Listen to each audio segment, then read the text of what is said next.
कुछ ऐसा अर्थ लेते हैं। तो जब ऐसा आत्म अधिकारी मिलता है तो जो गूढ़ तत्व है, गोपनीय तत्व है, जिसको समाज में सबके सामने न कहने के लिए जो है तो कहा गया है। आवाज आ रही है? तो समाज में सबके सामने नहीं कहने के लिए कहा गया, वो भी जो है तो बताने लगते हैं। जिसको अधिकारी हो, आप अधिकारी, और नहीं तो उसको छिपाया गया है। चाहे वो मानस हो, चाहे गीता हो, चाहे योग दर्शन हो, चाहे अन्य ग्रंथ हो। तो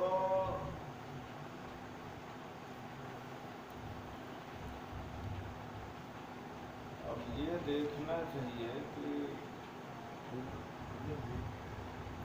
कुछ ऐसी बात हो जो अधिकारी जनों के लिए अनुकूल हो और सबके लिए अनुकूल हो।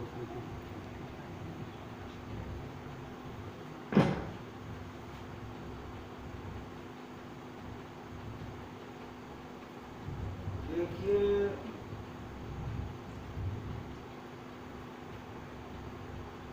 हमारा खुद का अनुभव है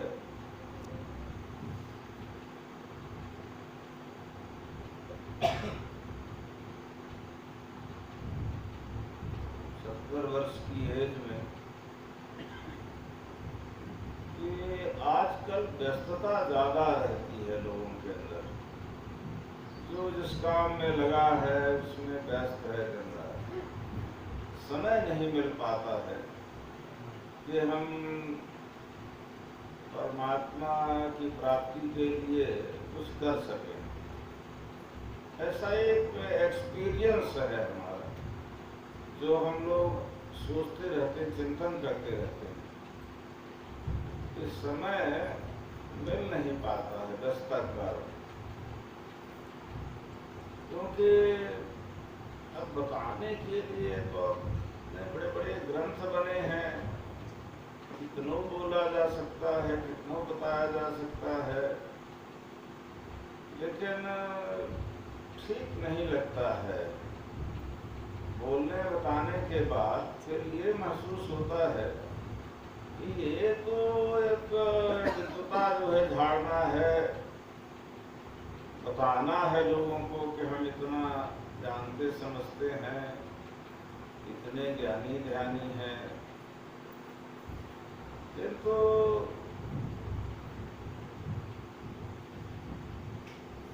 ये करने में लोगों के नहीं आएगी। आत्मा प्रतिकूलान परेशान न समाचरित, ऐसा कहा गया। जो अपने लिए अनुकूल न हो उसका आचरण दूसरे के साथ नहीं करना। जब ये घर बार त्यागी महात्मा लोग नहीं कर पाते हैं तो फिर अन्य लोगों को कैसे कहा जाए कि वो बेचारे कर ही लेंगे सब साधनाओं को। इसलिए हम कह रहे हैं कि सहज सहज साधन बताना चाहिए।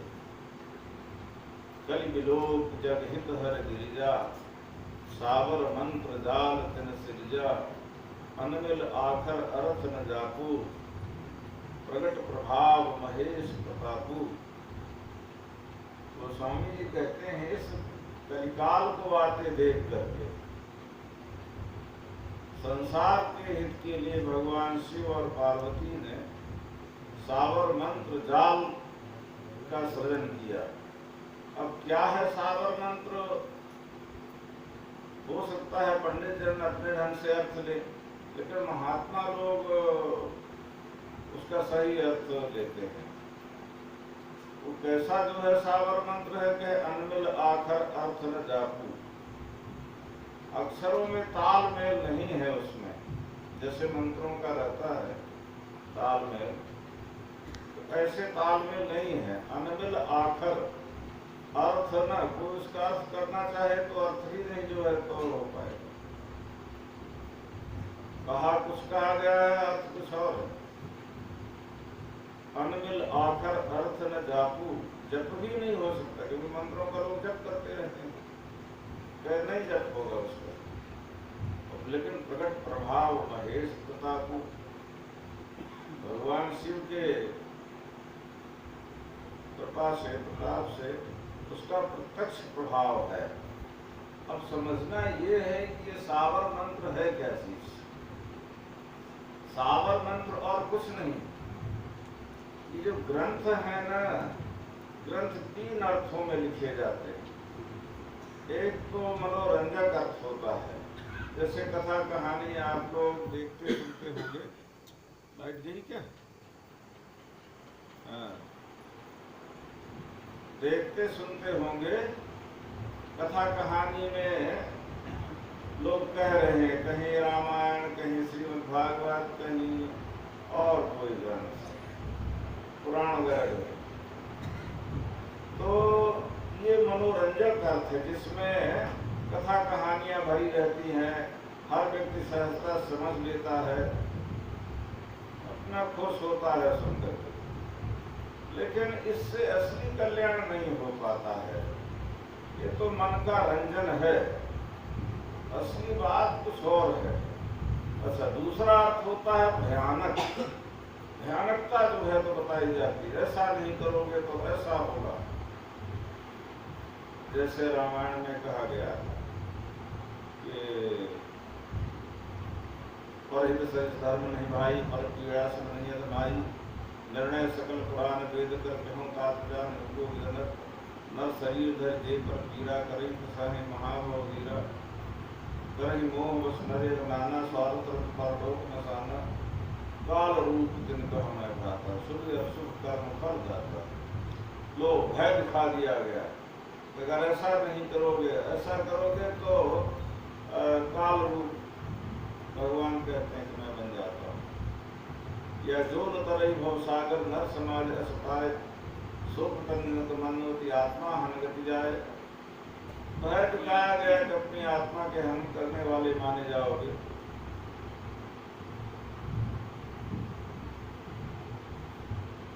तो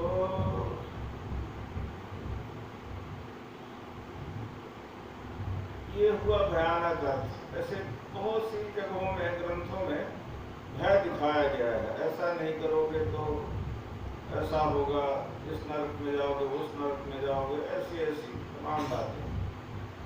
ये भी कोई अर्थ बहुत सही नहीं माना जाता है।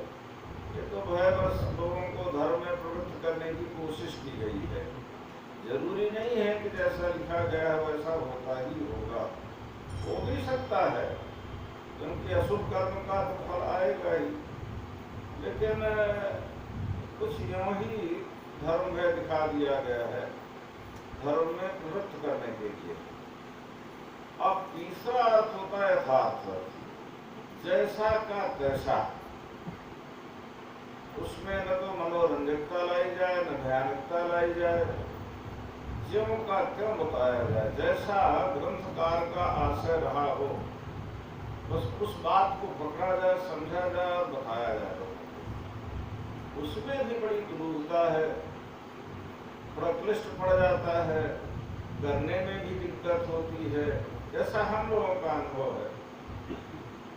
ये कहने में तो जो एक्सपर्ट है वो तो फटाफट कहता चला जाएगा, और अगर कर लिया है तो और उसके लिए सहज है, कथनी करनी दोनों एक हो जाती है। तो किया हुआ है, देखा हुआ ज्ञान है, किंतु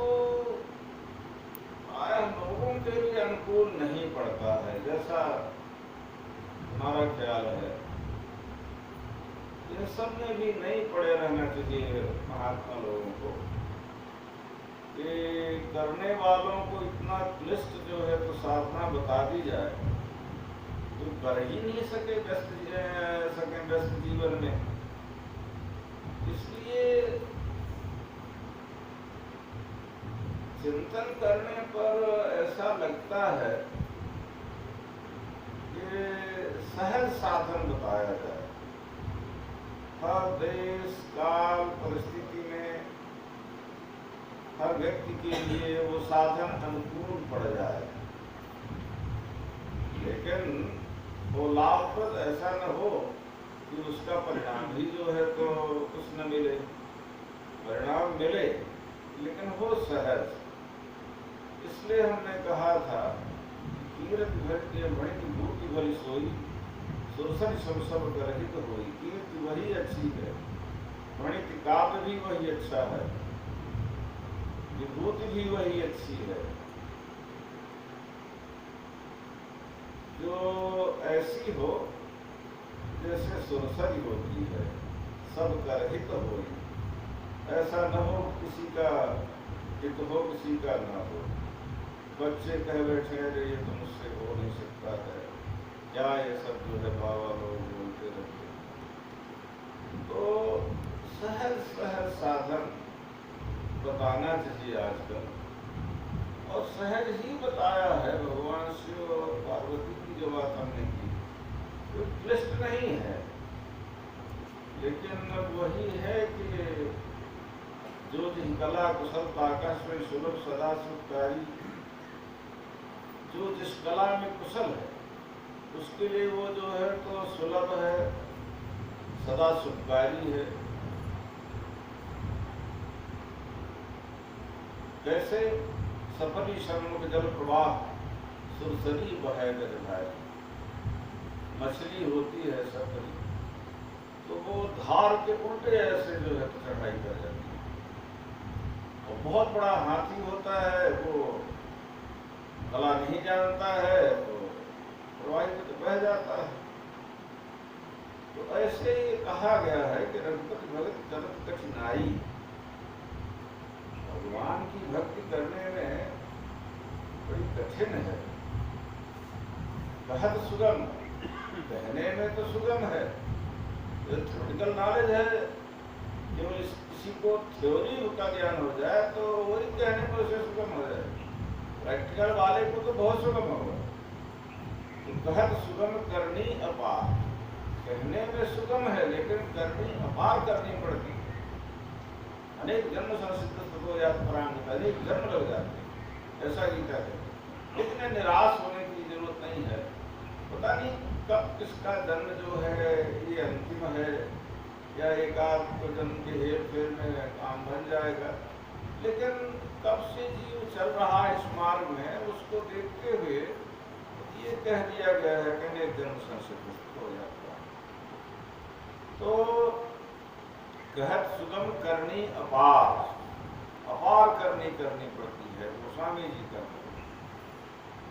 जाने सोई के ही सन बनी आई, वही जानता है इस भक्ति के साधना को जो जिससे करते बन जाए, जो कर लिया।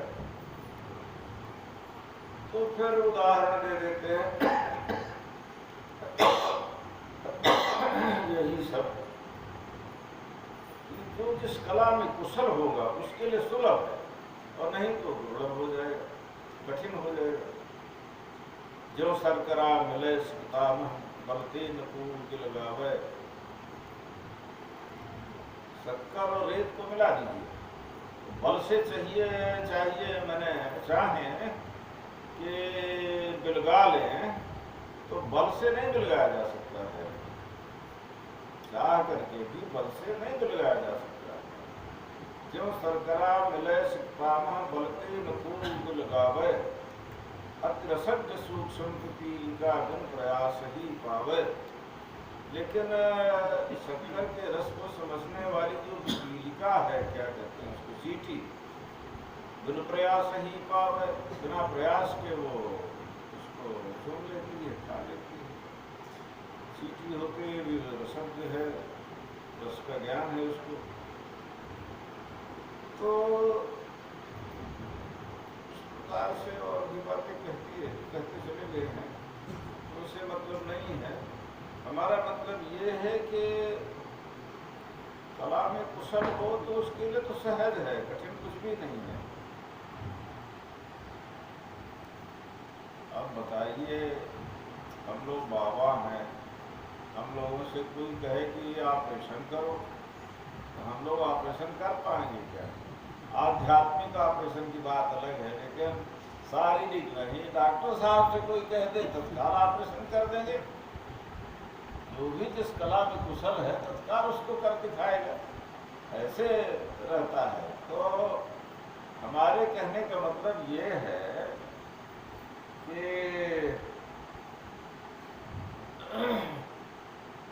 सहज साधन बताना चाहिए जो सब कर सके, ज़्यादा अच्छा रहता है। बहुत क्लिष्ट साधना नहीं बतानी चाहिए। किसी के लिए सहज होगी, लेकिन किसी के लिए न होगी सहज, असहज हो जाएगी।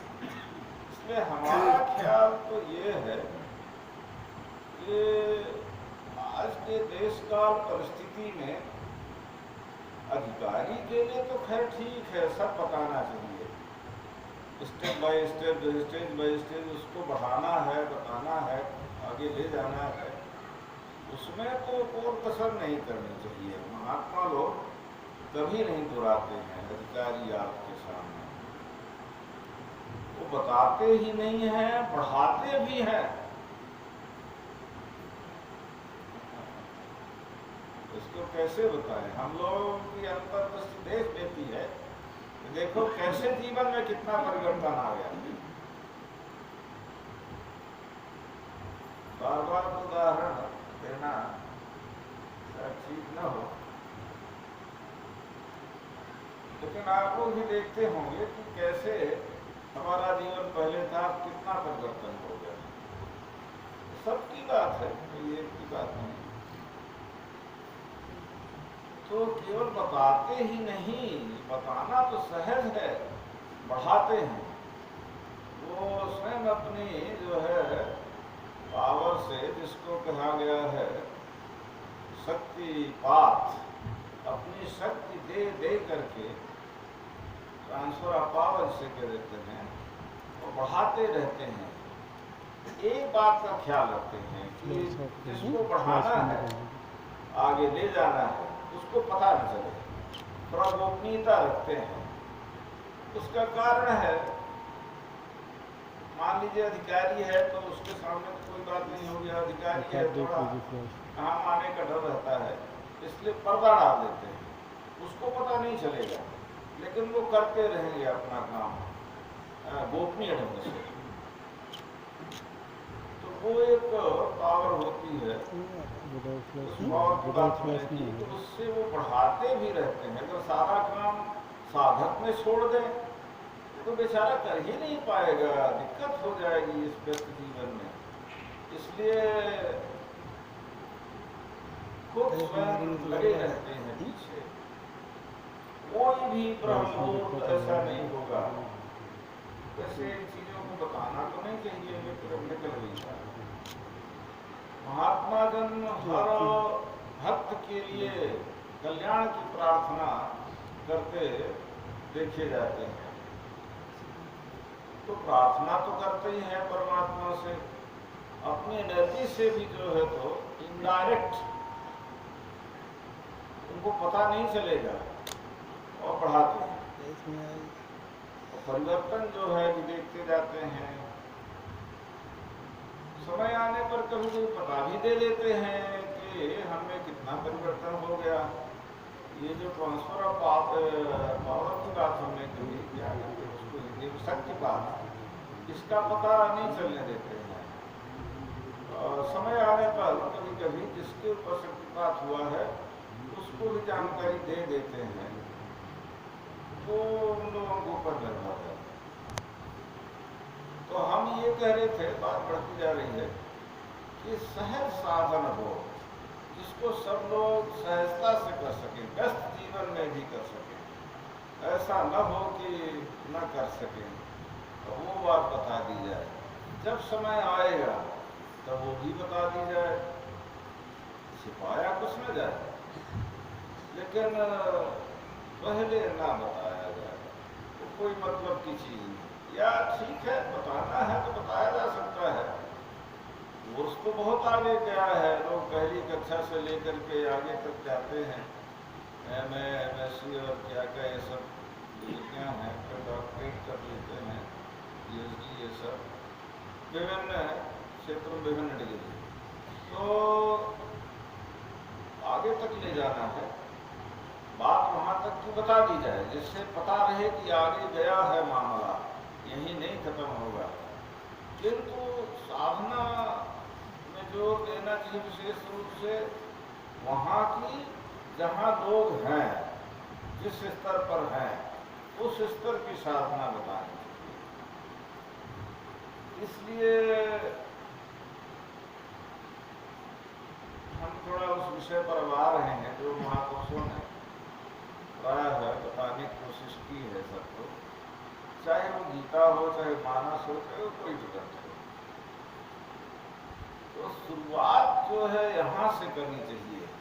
मान लीजिए हम व्यस्त हैं, नहीं है टाइम, तो थोड़ा सा समय 5-7 मिनट का, 10-15 मिनट का जरूर बचाना चाहिए, क्योंकि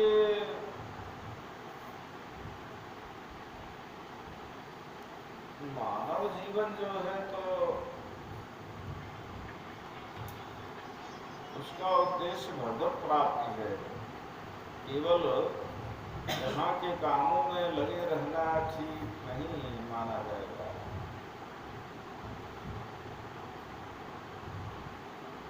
महात्माओं ने अपने ढंग से बताया है कि कितनी चीजें जो हैं भय भूख प्यास समझी के तो शब्द नहीं कर पाते हम लोग, लेकिन समय आ गया है तो करने हिचक नहीं होगी। तो स्वामी जी कहते हैं कामनाएं जो है कैसी कहती नाना प्रकार, काम क्रोध मद लोभ मोह भय भूख प्यास सब जी के, मनुज देह सुरसार सराह सो समय हंसी के। इसकी सराहना इसी में है कि भगवत प्राप्ति हो, तो वो उसके लिए जो अनुभूत बात है वो ये है कि इसमें ज्यादा समय नहीं देना पड़ता है। जो हम कहने जा रहे हैं थोड़ा समय देना है, और यही जो है काम कर जाएगा आगे। ऐसा नहीं है कि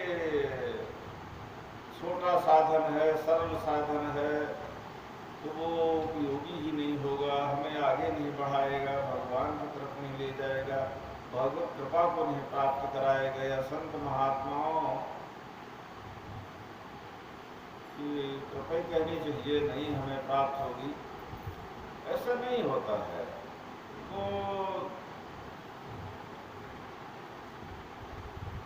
सहज साधन सबको जो है वो अपनी तरफ खींच लेगा। हमने कई बार कहा भी होगा, अभी भी थोड़ा शॉर्ट में हम उसे कहते हैं कि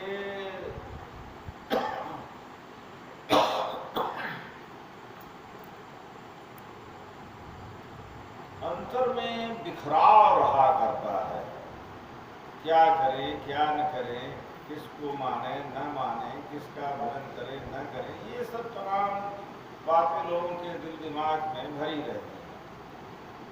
जो प्रैक्टिकल साधना करने वाले महापुरुष हुए हैं उनका जो अनुभव है वो ये है कि इसमें नहीं पड़े रहना चाहिए। भगवत प्राप्ति के लिए आवश्यक है कि सबसे पहले अपने किसी इष्ट देवता का चुनाव करें। इष्ट का मतलब ही होता है जो अनिष्ट नाशक हो। देखिए ऐसा है कि प्रारब्ध तो प्रबल होता है, उसका भुगतान भी करना पड़ता है जीवों को, लेकिन बहुत सारे अनिष्टों को नष्ट करता है परमात्मा, चाहे लौकिक हो और चाहे पारलौकिक हो। तो ऐसा जो है अनिष्ट नाशक कोई अपना इष्ट होना चाहिए, और वो इष्ट जो है तो परमात्मा से और कोई हो नहीं सकता है। सर्वोपरि तो परमात्मा है, ब्रह्म है, किंतु उस परमात्मा को तो हमने देखा नहीं, जाना समझा नहीं, न ब्रह्म को जो है देखा जाना समझा। इसलिए फिर ये कहा गया है, थोड़ा आगे की बात है उसको तो न हम कर पाएंगे, वो बाद की बात है साधकों के लिए, पहले ये करना चाहिए। अनेक देवी देवता हमारे सामने जो है दिखते हैं, उनमें किसी एक का चयन करना चाहिए। चयन की विधि क्या है? विधि ये है कि शांति से बैठ जाए, विचार करें किधर हमारा चित्त जा रहा है। माई लोग हैं, देवी की उपासक हो जाते हैं, पुरुष वर्ग हैं, देवी के भी होते हैं, देवता के भी होते हैं। इसमें इसका ध्यान जरूर रखना चाहिए कि जिस देवी देवता की तरफ हमारा चित्त जा रहा है तो वो लो लेवल का तो नहीं है, मतलब छोटे स्तर का न हो, क्योंकि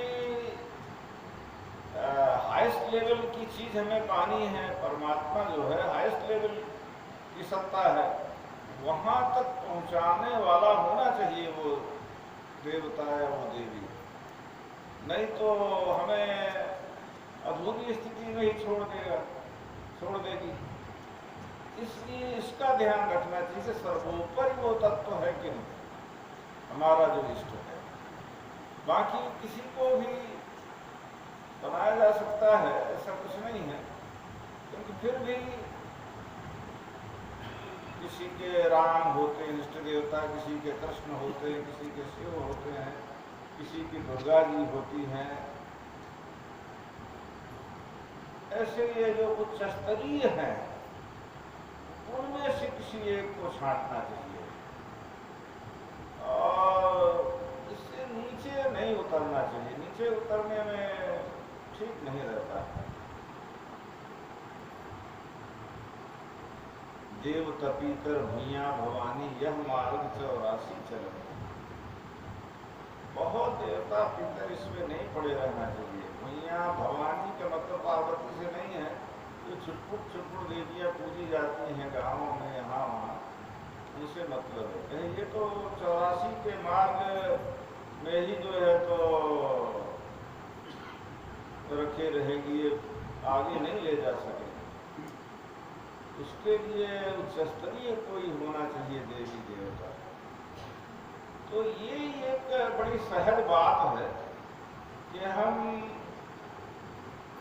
एकदम अकेले न रहें, फ्री न रहें, एकदम किसी इष्ट को पकड़ें। वो हमारा जो है अनिष्ट नाशक संगी साथी होगा। परमेश्वर ने संग तुम्हारो सदा रहे संगी, निज बंधु तुम्हारो, तो बंधु ही बन जाता है, संगी साथी नहीं बनता, बंधु बन जाता, सदा रहे संगी। तो वो हमारा अनिष्ट नाशक होगा और सदा हमारे संग रहेगा। हम थोड़ा भी उधर ध्यान देंगे तो हमारी तरफ ध्यान देगा। हम चीटी की गत से चलेंगे, वो गरुड़ की गत से हमारी तरफ चलेगा। बिल्कुल सहज साधारण बता रहे हैं, जो बच्चे भी कर सकते हैं। तो ऐसा कोई इष्ट देवता होना चाहिए। और जब इष्ट का चयन हमने कर लिया, हमने विधि भी बताई कि जिधर विशेष रूप से चित्त अपना आकर्षित हो रहा हो, समझिए कि अनेक जन्मों से हमारा संबंध है उस देवी देवता से, इसलिए चित्त खिंच रहा है, वही आपका इष्ट देवता या इष्ट देवी होगी। चयन करने के बाद अनेक देवी देवता यहाँ माने गए हैं अपने हिंदू धर्म में, उनसे द्वेष नहीं करना है।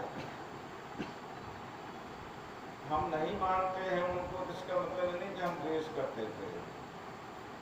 संतों ने ये कहा है कि ये एक परमात्मा ही अनेक हो गया है और अनेक होकर के वो एक है।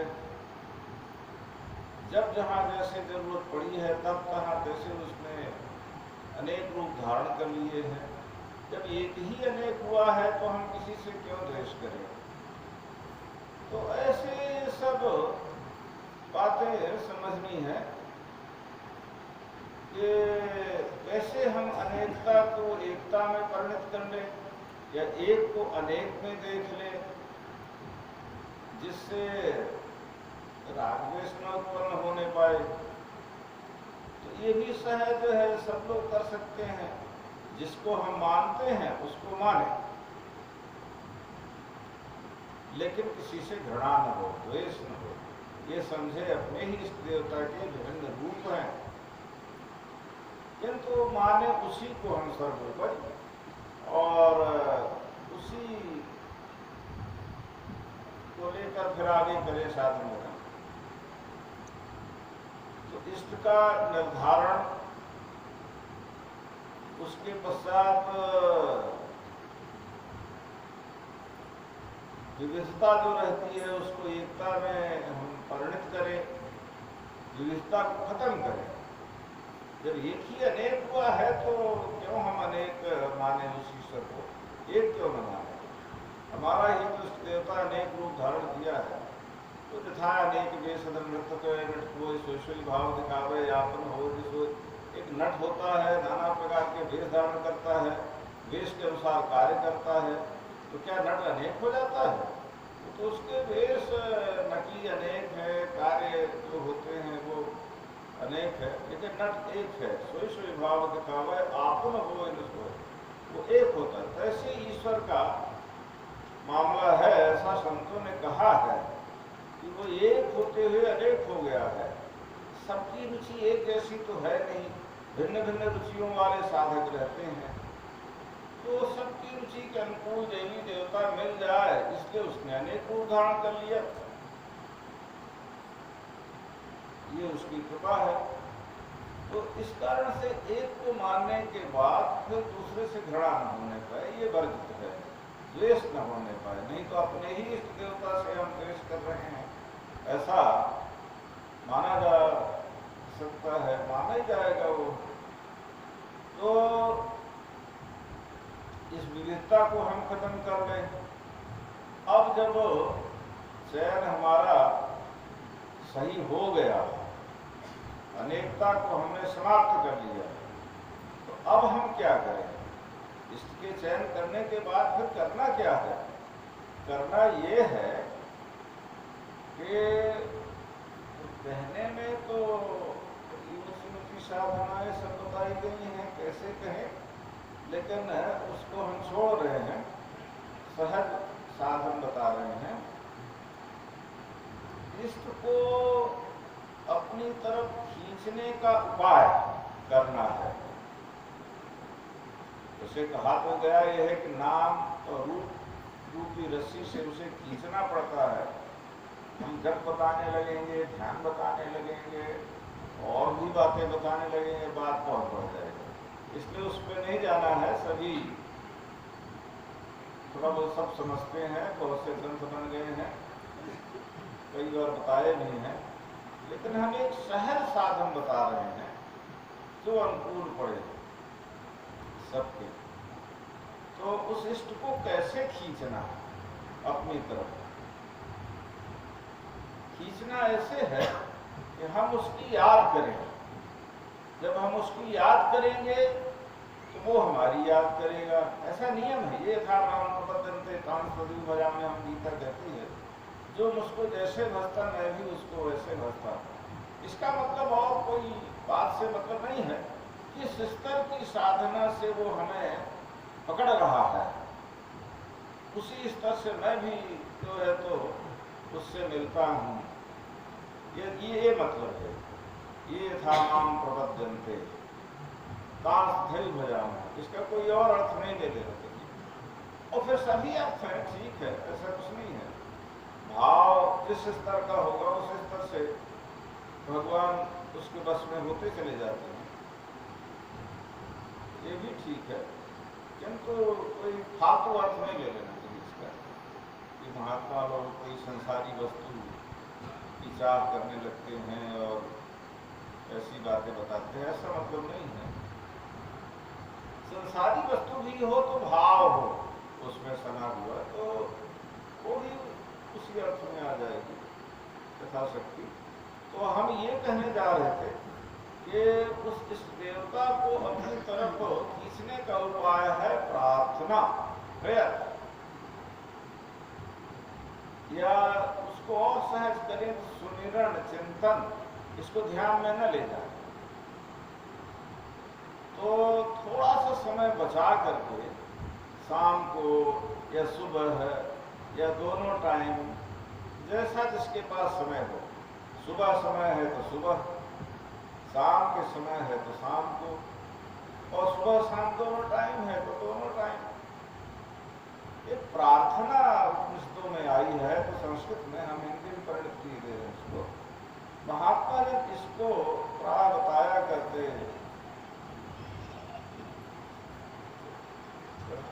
रहे, हमारे स्वामी जी ही इसको बहुत प्रधानता देते थे, और वो चीज हमारे लोगों के दिमाग में घर कर गई। एक महापुरुष जब इस बात को कह रहे हैं तो प्रामाणिक कोई साधना होगी, इसलिए कह रहे हैं, इनके जीवन का अनुभव होगा। तो प्रेयर को अपनाना चाहिए, प्रार्थना करनी चाहिए उस देवता से। वो रहता कहाँ है? वो कहीं दूर नहीं रहता है, ये तो दूर की बात में राशि। कहत कबीर सुनो हो साधो बिन दूर भरम न जासी, जाकर ध्यान धरत विधि हरिहर, मुनिजन सहस 88, सो तेरे घट माहि विराजत अनथ पुरुष अविनाशी। वो दूर नहीं है। कबीर ने यही तो कहा, जल बिच मीन प्यासी। जल के बीच में मछली रहती है, फिर भी प्यासी न रही है। और मोह सुन सुनी आवत हांसी। आत्मज्ञान अपना ज्ञान नहीं है कि मेरे अंदर कहाँ कैसे क्या है, तो आत्मज्ञान बिना नर भटके, कोई मथुरा कोई काशी। घर में वस्तु धरी नहीं सूझे, बाहर खोजन जासी। कैसे? जैसे मृगा नाभि कस्तूरी, बन बन फिरत उदासी। कस्तूरी उसके अंदर है, उसकी सुगंध उसे मिल रही है, बाहर भटक रहा बेचारा, समझ नहीं पा रहा, करे मेरे अंदर है वो चीज, बाहर नहीं है। तो इसी प्रकार से वो कहते गए हैं। आध्यात्मिक थोड़ा सा उन्होंने विश्लेषण कर दिया है। जल बिच कमल, कमल बिच कलियां, ये जो खड़चक्र अपने यहाँ बताए गए, मूलाधार सुकृष्टान मणिपुर तनाह विश्वदाग्र सहस्रार 7वां, तो इसका वर्णन उन्होंने किया है। जल बिच कमल, परमात्मा को उन्होंने पानी बताया। परमात्मा तो है ही, उसके बीच में एक कमल, ये पद्म कमल, ये सब बताए गए हैं। इसके भिन्न भिन्न अर्थ लोग कर लेते हैं, उसमें नहीं जाना है। जल बिच कमल, कमल बिच कलियां, तापर भ्रमर निवासी। मन भ्रमर जो है उसमें निवास करता है, किसी का किसी कमल में, किसी की किसी कमल में, किसी किसी पद में, किसी किसी पद में, कौन कितनी चढ़ाई कर चुका है उसके अनुसार। जल बिच कमल, कमल बिच कलियां, तापर भ्रमर निवासी, सो मन बस त्रैलोक भय वसत। उस मन को जिसने अपने बस में कर लिया, तीनों लोकों में कोई भी हो, वही जति बन जाता है, उसका जतन पूरा हो जाता है, वही सती बन जाती है। महिलाओं को भी वही अवस्था मिल जाती है। ईश्वर तो सबके लिए समान है, कोई भेदभाव नहीं। जति सती सन्यासी, वही जो है सन्यासी है, सर्वस्व का न्यास करके, सब छोड़ करके, और ईश्वर में लय हो जाता, अपने आप को भी भूल जाता, ईश्वर में लय हो जाता। सन्यासी, सर्वन्यास, सब छोटे छोटे छोटे अपने को भी त्याग करके और लय कर देता है। अपना भी जो अहम है वो लय कर देता है ईश्वर में। तो फिर जो हमने कहा, जाकर ध्यान धरत विधि हरिहर, मुनिजन सहस 88, सो तेरे घट माहि विराजत अनथ पुरुष अविनाशी। है हाजिर, कहीं दूर बतावत। हम लोग दूर खोजते रहते हैं, लेकिन देखिए शुरू में सब ठीक है, लेकिन जब अधिकारी हम बन जाए तो फिर छोड़ देना चाहिए।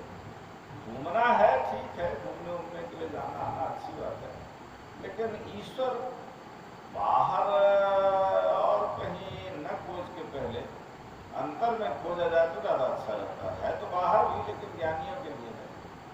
तो है हाजिर कहीं दूर बताओ, तो दूर की बात निराशी। कहाँ मिलता है भगवान? बताओ, तीर्थों में जाते हैं, क्या वो चैतन्य परमात्मा हमें दर्शन देता है? लेकिन अंतर में देखोगे तो यहाँ चैतन्य जो है मिलेगा, दर्शन देगा, बोलेगा, बताएगा, संभालेगा, ऐसे ही भेद आ जाता है। तीर्थ भी ठीक है शुरू में, लेकिन बाद में फिर अपने अंदर में आना चाहिए। त्याग से युक्त मन ही सच्चा तीर्थ बन जाता है। तो दूर की बात मेरा सी, तो कहत कबीर सुनो हो साधो बिन गुरु भरम न जासी। कोई ऐसा हो मार्गदर्शक जिसने पा लिया हो, खोज लिया हो, और वो जो है तो बता सके, समझा सके, वहाँ पहुँचा सके, तब ब्रह्मदूर हो जाता है कि हाँ, ये शरीर ही मंदिर है, मन ही मंदिर है, हृदय ही मंदिर है, इसी में वो देवी, इसी में वो देवता बैठा हुआ है। तमाम ग्रंथ यही कह रहे हैं, जो सत्य हृदय देश में है, सभी जानते हैं। तो हमारे कहने का मतलब है कि बाहर कहीं नहीं, अपने अंतःकरण में, अपने मन मंदिर में, जिसको जहाँ समझ में आए, परमात्मा को समझ करके बहुत गहरे ध्यान में नहीं उतरना है। एक प्रेजेंस जिसको कहते हैं, उपस्थिति का आभास करना है कि वो है। अगर नहीं दिखता है तो भी चिंता न करें, केवल विश्वास कर लें पहले कि वो है। जिसने देखा है उसकी बात पर विश्वास कर लेना उचित कहलाएगा। तो आगे चल के ये विश्वास फिर प्रबल विश्वास में परिणत हो जाएगा। साधारण विश्वास फिर वो बताएगा, दिखाएगा, समझाएगा। गुरु जो होगा या परमात्मा कहे मैं हूँ, विश्वास तो करो पहले। ये विश्वास की चीज है। थोड़ा परमात्मा बड़ा गोपनीय है, अदृश्य है। तो महापुरुषों की बातों में विश्वास करना पड़ता है। सदगुरु वैद्य वचन विश्वासा, गोस्वामी जी कहते पहले विश्वास करो, फिर जो है आगे साधना, तब जाके काम बनेगा। तो कहने का आशय ये कि हम विश्वास करें कि मेरे अंतःकरण में ही वो परमात्मा बैठा है, दूर नहीं है। और बहुत गहरे ध्यान में न उतरे, क्योंकि वो क्लिष्ट साधना हो जाएगी, मेडिटेशन क्लिष्ट हो जाएगा। क्या करना है? बस समझ करके कि है उपस्थित मेरा इष्ट देवता, और उससे प्रेयर करनी है। कैसी प्रेयर? ये वाचिक जो है प्रार्थना, जिसको बैठरी वाणी की प्रार्थना कहते हैं, ऐसे नहीं, बैठरी वाणी में नहीं, ये दूसरी वाणी से, बैठरी मध्यमा पश्चंती, पश्चंती से, मन से हमें प्रार्थना करनी है। वो जीवा भी न हिले, उच्चारण भी न हो, केवल मन के विचारों से, चिंतन से, भावों से हम प्रार्थना करें। क्या करें? अगर हम व्यस्त हैं तो उस व्यस्त जीवन में जो हमने किया है सुबह से लेकर शाम तक, बस तत्पुरुष मदर्पणम, गीता कहती उसे अर्पित कर दो, तो वो भजन बन जाएगा। वही सेवा, वही कार्य वर्षिप बन जाएगा। हर वर्ग वर्षिप तो खैर नहीं माना जा सकता है कि कोई चोरी करे तो वर्षिप है, कि ये करे तो वर्षिप है, ऐसा नहीं हम कहते हैं। कई महात्माओं ने इसको विश्लेषण का विषय बनाया, तो हमने कहा ठीक कह रहे हैं, लेकिन वर्षिप जो कहा गया है वो अच्छे कार्य को वर्षिप कहा जा सकता है, बनाया जा सकता है। तो आशय ये था कहने का कि सुबह से शाम तक हम अपने व्यस्त जीवन में जो करते हैं, जिसका जो कार्य हो जिस क्षेत्र में, तो उन्हीं कार्यों को लेकर के कहना है इष्ट देवता से, भगवान या माई लोग हैं तो भगवती, उच्चारण अपने अपने ढंग का बना ले। सुबह से लेकर शाम तक शरीर से, मन से, वाणी से मैंने जो कुछ भी किया है उसे आपके चरण कमलों में समर्पित कर रहा हूँ, कर रही हूँ। केवल इतना कहना है, या अगर इतना भी नहीं कहने का समय है, केवल इतना कह दीजिए, भगवान मैंने जो कुछ किया आपके चरणों में समर्पित कर रहा हूँ, कर रही हूँ। केवल इतना कह दीजिए, थोड़े से सेंटेंस, ज्यादा नहीं, वो तो भाव का भूखा है, कोई ज्यादा भाषा उसका से मतलब नहीं रखता है, शार्ट डिटेल भी ज्यादा मतलब नहीं है। किंतु अगर समय है तो उसको और डिटेल में कह लें। हम फिर से उसकी पुनरावृत्ति कर रहे हैं कि भगवान, हे भगवती, सुबह से लेकर शाम तक मैंने जो कुछ किया है इस शरीर से, मन से, वाणी से, मुझे नहीं पता है कि क्या मैंने भला किया बुरा किया, ये जानकारी नहीं है। जो कुछ मैंने किया है, अपनी लैंग्वेज, अपनी भाषा बना लीजिए, जो कुछ मैंने किया है उसे आपके चरणों में समर्पित कर रहा हूँ, कर रही हूँ। ऐसा कहने के पश्चात हमारे धर्म ग्रंथों में क्षमा यापन का विधान है, क्षमा मांगो, इष्ट देवता है, अनिष्ट नाशक है हमारा। उससे फिर कहें कि जाने अनजाने, कभी कभी जानकारी में, कभी कभी अनजाने भूले हो जाती हैं मानव है। क्या डॉक्टर साहब बैठे हैं, there is woman to forgive divine कहा गया है। ये मनुष्य से तो है, भूल होती रहती है, भगवान जो है क्षमा करते हैं। तो आशय हमारे कहने का ये कि कह ले भगवान से, अपनी इष्ट देवता से, इष्ट देवी से, कि जाने अनजाने, कभी कभी अनजाने हो जाती भूल, कभी जान करके हो जाती, उसके लिए क्षमा मांगे। जाने अनजाने मुझसे जहां जो कुछ भी भूल हुई हो उसे क्षमा करना, ऐसे विनम्रता से क्षमा मांगे। इसके पश्चात क्या करें? मान लीजिए कि ऐसा लगता है कि मेरे अंदर साधना की शक्ति नहीं है, संबल नहीं मिल रहा है, तो उसी से प्रयत्न करें, प्रार्थना करें। शायद बच्चे भी समझ पा रहे होंगे इस भाषा को। उसी से कहें कि मुझे शक्ति दो, संबल दो, कि आपके श्री चरणों की जो सेवा है, साधना है, और अच्छे ढंग से कर सके। सेवा का मतलब देखिए, भजन जो है ये भल धातु से बनता है संस्कृत में। जा रहे हैं, हमको माइक दे करके बड़ी गलती कर दी। हाँ, अभी तो टाइम है, आज यही से थोड़ा। तो भल सेवायाम मतलब भजन का अर्थ होता है सेवा, जिससे जो बने वो। और हमने तो ये कहा कि आप सुबह से लेकर शाम तक जो कुछ करते हैं वो भगवान की सेवा बना दीजिए, वही सेवा आपकी जो है भजन बन जाएगी। तो उसी को कहिए कि उस सेवा को और अच्छे ढंग से मैं कर सकूं। साधना अगर करने की इच्छा है तो उसके लिए डिमांड करिए कि सेवा और साधना और अच्छे ढंग से कर सकूं, ऐसी शक्ति दो भगवान, संबल दो। परमात्मा तो एक पावर है, एक एनर्जी है, देवी है क्या, एक पावर है, एनर्जी है।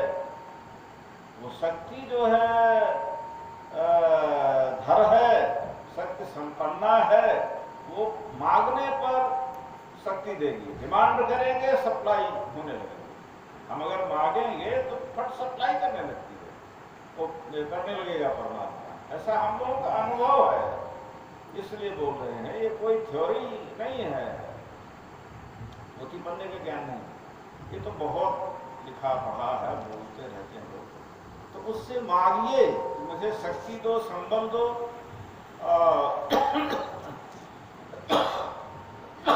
आपके श्री चरणों की सेवा साधना और अच्छे ढंग से कर सको। शक्ति भी मांगनी है, संबल भी मांगना है। एक ही बात है, शक्ति देगी तो संबल आ जाएगा। तो ऐसे डिमांड करिए, मांगिए, और उसके पश्चात फिर अगर कुछ और किसी को कहना है तो फिर गोस्वामी जी तो बिना पत्रिका है, कितनी नहीं उन्होंने प्रार्थना की है, लेकिन वो सब बहुत विस्तार हो जाता है। केवल इतना कह देने से और स्मरण करते हुए आराम करने लगिए, वो परमात्मा सुन लेता है। ये हमारा निजी अनुभव है, हम पहले कह चुके हैं कि थ्योरी वोरी नहीं हम बोल रहे हैं, थ्योरी तो बहुत लिखी है, बहुत लोगों ने कहा सुना होगा, केवल इतना कहने से वो सुनता है, लेकिन मानसिक रूप से कहें, बैटरी मध्यमा पसंती से कहें, और हमने इसको 60 में भी करने के लिए कह दिया कि केवल इतना कहिए, भगवान मैंने जो कुछ किया आपके चरणों में समर्पित है। अगर टाइम नहीं है तो फिर विस्तार 10 मिनट का भी नहीं करना चाहिए। मैंने जो कुछ किया आपके चरणों में समर्पित है, जो कुछ मुझसे भूल चूक हुई हो क्षमा करना, शक्ति दो प्रभु, संबल दो, आपकी सेवा साधना और अच्छे ढंग से कर सकूं, बस इतना थोड़े से शब्दों में। शाम को कह लीजिए, स्मरण करते हुए आराम करिए। स्मरण करते हुए आराम करने से पूरी नींद भजन का रूप ले जाती है। जब जगिएगा तो देखिएगा कि उसी चीज की याद आएगी। अधिकतर देखेंगे जिस चीज की याद करते हुए सोएंगे वही चीज जगने पर आती है। थोड़ा अभ्यास होने पर आ जाता है। अगर ना किसी को ऐसा होता हो तो भी ऐसा हुआ करता है। उठिए, कुछ नहीं करना है, कोई नहाना धोना नहीं है। परमहंसों का ज्ञान कुछ थोड़ा विचित्र होता है, इसमें ज्यादा ऐसे नहीं कि वैष्णव से सब कुछ करते हैं। तत्काल बैठ जाइए, ठंडी है, गर्मी है, बरसात है, कुछ भी है। और अगर किसी के कुछ अभ्यास है करने का, साधना भजन का, तो करें, वो तो हम बता नहीं रहे हैं। केवल इतना कहना है, भगवान भगवती अब मैं पुनः इस संसार में प्रवेश करने जा रहा हूं, जा रही हूं। जिसको जो पसंद होगा सर, उसमें उपनिषद की एक है प्रार्थना, वो हम करने जा रहे हैं हिंदी में, कि शरीर रथ है, इंद्रियां घोड़े हैं, मन लगाम है, बुद्धि सारथी है। आप जो है इसमें रथी हो जाइए। जहां तक हमारा अनुभव है, ऐसे कहना और अच्छा रहता है। भगवान को सारथी क्यों बनाया जाए? सारथी बनाना भी एक प्रकार की प्रार्थना है, और कोई अनादर नहीं है परमात्मा का। क्या सारथी बनाकर अर्जुन ने कृष्ण का अनादर किया था? अनादर नहीं है, वो सारथी भी बन जाता है। लेकिन क्यों बनाया जाए? कहिए कि शरीर रथ है, इंद्रियां घोड़े हैं, मन लगाम है, बुद्धि सारथी है। बुद्धि को सारथी बना, और उनको कहिए कि आप रथी हो जाइए, इस रथ में बैठिए। मैं नहीं बैठता, बैठा तो जीव है। उपनिषदों में ऐसा आता है कि जीव जो है रथी है, लेकिन हम उसको हटा रहे हैं। ये पोथी पढ़ने का ज्ञान हटाओ, कहो कि आप बैठिए, आप सारथी क्या कहते हैं, रथी हो जाइए। बात समझ में शायद आ रही होगी। शरीर रथ है, इंद्रियां घोड़े हैं, मन लगाम है, बुद्धि सारथी है। आप रथी हो जाइए और अपनी इच्छा अनुसार इसका संचालन कीजिए। इसका रथ का, कौन रथ? शरीर रथ। अपने क्या करना है? कह देना मैं शरणागत, मैं आपके शरणागत हूं। तो शरणागत होकर के जीव वहां रह भी लेता है शरीर में, और रथी के रूप में भगवान को भी बैठा लेता है। ऐसा अगर इतना कोई कह सके तो पर्याप्त हो जाता है। इतने में वो सुन लेता है। और फिर देखिएगा कि दिन भर के कामों में कई जगहों पर, सबकी बात तो हम नहीं कह सकते, लेकिन थोड़ा जिसकी साधना बढ़ गई है तो उसको आभास होगा कि अरे तो ईश्वरीय अनुग्रह से, ईश्वरी कृपा से ये सब हुआ, ये तो मेरे द्वारा संभव ही नहीं था। हम लोग देखते हैं दिन रात, सुन बल्ले तो उसको कुछ देखने में आता है। खैर, अब इसको शॉर्ट करना है। अगर मान लीजिए किसी के पास टाइम नहीं है, केवल इतना कहिए, भगवान भगवती ये शरीर रथ है तुम्हारा, इसमें रथी हो जाओ और अपनी इच्छा अनुसार इसका संचालन करो। मैं शरणागत हूं। केवल इतना कह दीजिए अगर टाइम नहीं है तो। आप देखिए, हमने शाम की भी प्रार्थना बताई, सुबह की भी प्रार्थना बताई। मान लीजिए किसी के पास शाम को समय नहीं है, किसी के पास समय सुबह का समय नहीं है, सर्विस में जाना है, अब वो क्या करे? अब वो इन महात्माओं की बातों को कैसे जो है तो फॉलो करे, क्या करे बेचारा? तो इसको एक कर दीजिए, चाहे शाम को कर लीजिए चाहे सुबह कर लीजिए, जब भी समय हो। शाम की जो हमने प्रार्थना बताई उसके साथ साथ सुबह की जोड़ दीजिए। मैं कल जो है इस संसार में प्रवेश कर जाऊंगा, आप इस रथ में रथी रहना, रथी बन जाना और अपने ढंग से संचालन करते रहना। मैं शरणागत हूँ, सब प्रकार से शरणापन्न हूँ। लीजिए, दोनों की दोनों एक जैसी बन गई। अगर मान लीजिए थोड़ी देर के लिए किसी के पास शाम को समय नहीं है तो शाम की प्रार्थना सुबह जोड़ दीजिए। जैसा हमने शाम को कहा, जो कुछ मैंने किया है वो सब आपके चरणों में समर्पित कर रहा हूँ, कर रही हूँ।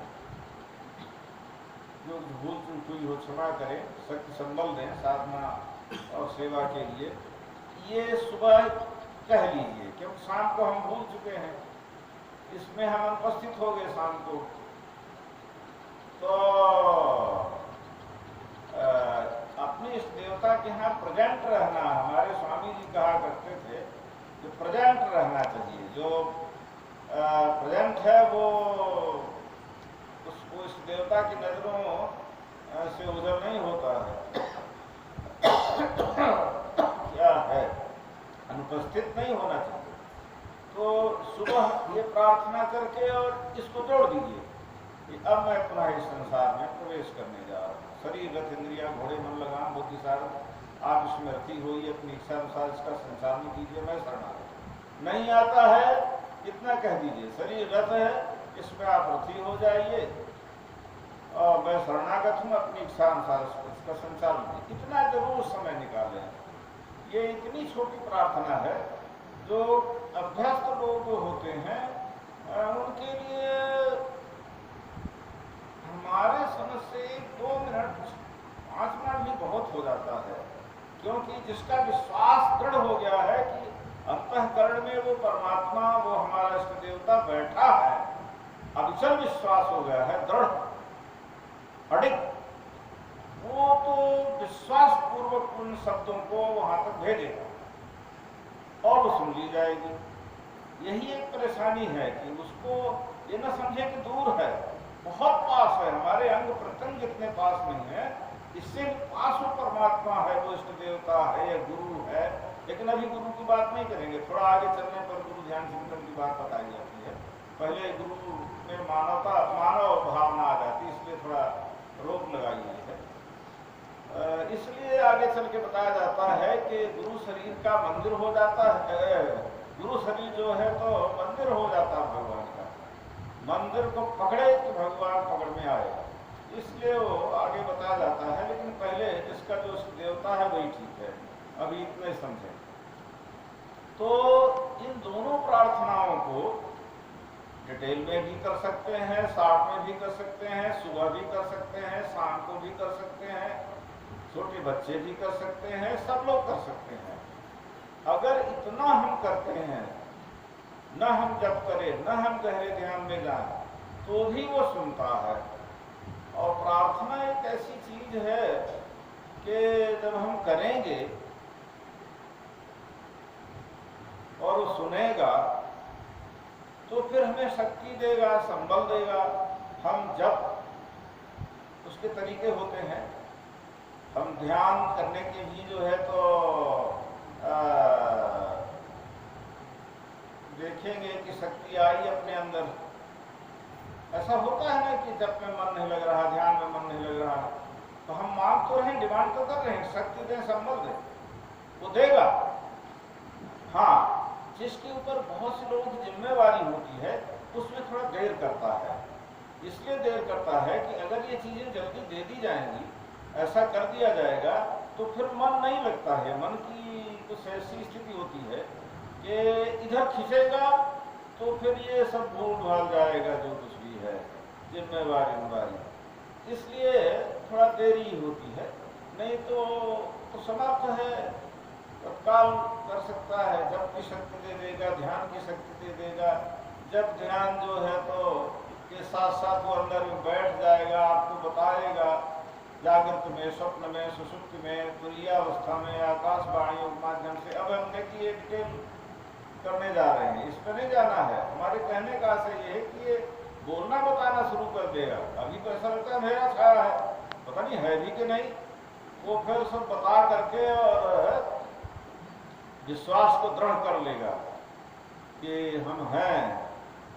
तो जब तक ऐसी अनहोनी जागृतियां नहीं आती हैं तब तक थोड़ा दिक्कत तो होती है। इसलिए हमने कहा कि विश्वास करना पड़ेगा पहले, फिर ये सब अनहोनी जागृतियां आई तो फिर विचल विश्वास हो जाता है। विश्वामित्र यज्ञ कर रहे थे तो ताड़का स्वभाव मारीच यज्ञ विध्वंस कर देते थे। ये मेटाफिजिक्स इसका ये है, विश्वास को लेकर के हम भजन में लगते तो हैं, लेकिन तर्कना रूपी ताड़का स्वभाव के दोष रूपी स्वभाव और मन की जो मलिनताएं हैं, मन में जो नाना प्रकार के अशुभ संस्कार पाप भरे पड़े हैं, तो मन की मलिनता ये मारीच है। ये तीनों चीजें जो है विश्वास को स्थिर नहीं रहने देती हैं। नाना प्रकार के तर्क आ जाएंगे, ये साधना सही है कि गलत है, आगे तक ले जाएगा नहीं ले जाएगा। स्वभाव का दोष साधना करने नहीं देगा। मन में जो अशुभ संस्कार भरे पड़े हैं वो नहीं मन को लगने देंगे। ये मारीच शुरू में गोस्वामी जी बताते हैं कि ये तीनों विश्वामित्र के यज्ञ को विध्वंस कर देते हैं। कब जो है तो वो सही ढंग से यज्ञ कर पाते हैं, अपना भजन कर पाते। इसका मतलब ये द्रव्य यज्ञ से नहीं है, हमारा मतलब है भजन से मतलब है। यज्ञ नाम जप यज्ञ उसमें तो जो हम कर रहे हैं जब ध्यान, तो कब हम विश्वास पूरा कर पाएंगे? जब राम और लक्ष्मण आ जाएं। बहुत कहेंगे तो यथार्थ में आ जाना कहलाएगा, वो डिटेल हो जाएगा, समय नहीं है, सब पोथी पन्नों में आ गया। तो राम का मतलब यहाँ पर भगवान अभी दिखाई नहीं पड़ेंगे। राम का मतलब होता है ज्ञान से, या और अच्छे अर्थों में लेना चाहें तो विज्ञान से, विशेष ज्ञान, परमात्मा की तरफ से विशेष ज्ञान ऐसे उतरने लगेगा, जिसको अभी हमने कहा जागृत स्वप्न, सुषुप्त तुरी और ये सब आकाशवाणी। जितना बढ़ता जाएगा ये अनुभव उतने संचरित होते जाएंगे। तो भगवान बताने लगेंगे, राम अदृश्य रूप से बताने लगेंगे। ये विज्ञान राम और विवेक लक्ष्मण। अब विवेक पूर्वक हमें परमात्मा की बात को पकड़ना होगा, परमात्मा क्या कह रहा है उसको समझना होगा।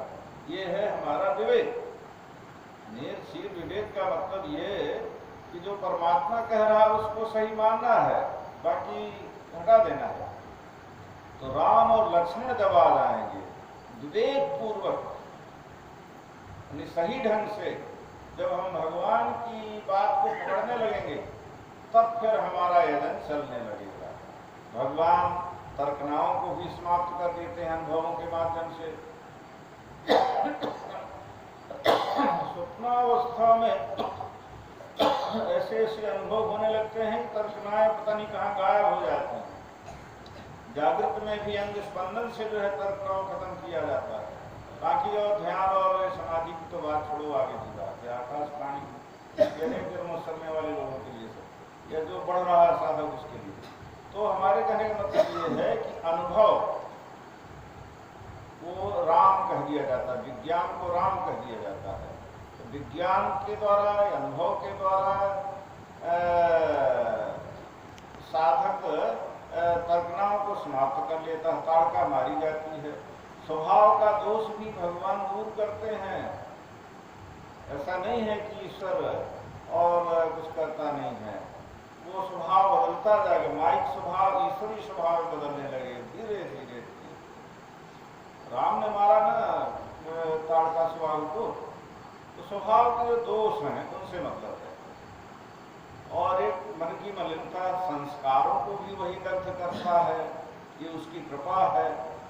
कुछ दुर्कृपा से होता है, कुछ अपने साधन भजन से होता है। अगर कुछ करते यही प्रेयर, और भगवान तो है ही है। तो ऐसे अनेक ढंगों से ये संस्कार दग्ध होने लगते हैं। आशय कहने का हमारा ये कि हम प्रेयर करें, प्रार्थना करें साधारण से साधारण, तो भी वो सुनता है, वो समझता है कि लोग कितने व्यस्त हैं, इस व्यस्त जीवन में कैसे इतनी गूढ़ साधनाओं को कर सकते हैं। ऐसा नहीं है परमात्मा तो सुहृदम सर्वभूतानां, समस्त भूत प्राणियों का सुंदर हितकारी है। तो कैसा सुंदर हितकारी है जब ये नहीं समझता है कि हम कितने व्यस्त हैं, ये है वो है। तो थोड़ी सी साधना, थोड़ी सी ये प्रार्थना हमें ईश्वर की तरफ ले चलती है, उसकी कृपा को जो है प्राप्त कराती है। तमाम बातें आती हैं, थोड़ा चला भर जाए, थोड़ा अगर किसी के पास समय है तो थोड़ा जप करें। बुद्धि पन्नों में लिखा है जप के जो है तो प्रकार, किसी भी ढंग से मन को स्थिर करके नाम का जप किया जाए। ऐसा नहीं कि मन कहीं और जाप जो है तो कहीं, ऐसा नहीं। माला फेर तुझ गोया है, कबीरा